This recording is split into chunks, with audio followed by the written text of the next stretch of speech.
बे ससियेल मिडियानि गेजेरजों आं नोंथांमोननि गेजेराव मोनसे गोनां खोथा फोरमायहरनो नागिरदों।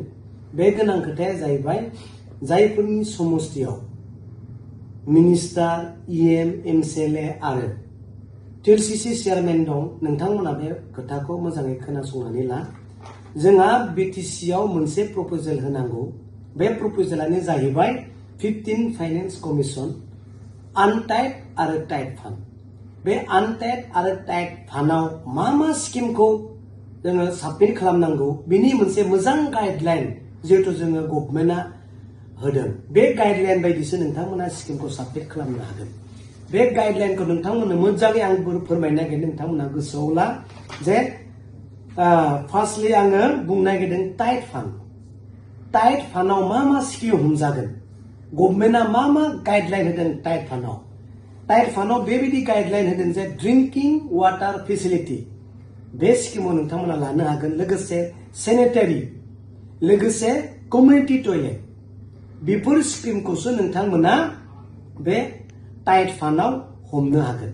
लोगोसे आं बे खोथाखौ बुंखानो नागिरदों, कमिउनिटि टयलेटआव जोंहा मोनसे मडेल एस्टिमेट दंखायो 11 लाख।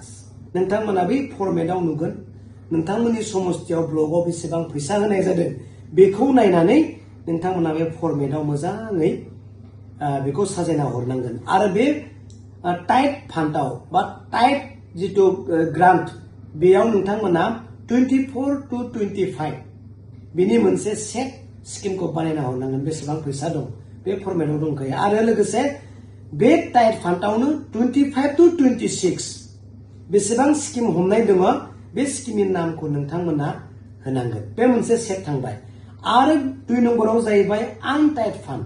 बे आनटाइड फान्डआव मा स्किमखौ हमनो थाखाय लानो थाखाय गभर्नमेन्टआ दिनै गाइडलाइन होदों बेखौ नोंथांमोना मानिनांगोन। अब्लासो बिटिसि अथरिटिया बेखौ एथन'सिटि एप्रुभ खालामनाय जागोन।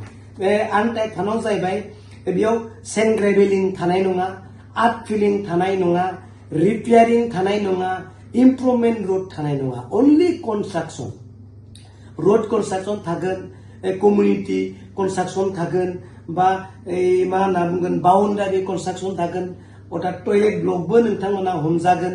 बेबायदि मोनसे गाइडलाइनखौ होनाय जादों। बे एखे बेयावबो 24 to 25 इयार्सनि नोंथांमोना स्किमखौ बानायना हरनांगोन। आरो एखे स्किमखौनो 25 to 26 आव नोंथांमोना फान्डखौ साजायना हरनांगोन। नोंथांमोननो साफ्रोमबो एमसिएलएनो नैबे फर्मेटखौ होनाय जागोन। आरो बे फर्मेटआ जोंहा बिटिसिआनो बानायदों।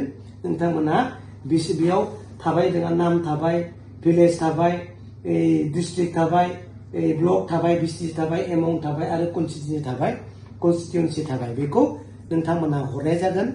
बे खामानिखौ गाबोननि गेजेराव मावनानै सानडे नङाब्ला समबाराव मोनफैनाय खालामथारनो थाखाय नोंथांमोनखौ अनुरद खालामदों।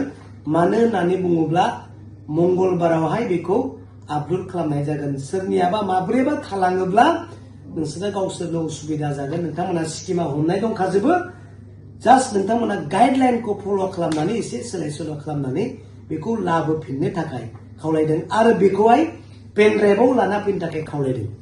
साफ्रोमबो ब्लकनि एमसिएलए, इएम बा मिनिस्टार, टिएलसिसि चेयारमेनफ्रा पेन ड्राइभआव लाना फैनो थाखाय बेखौहाय खावलायनो थाखाय थेंक इउ।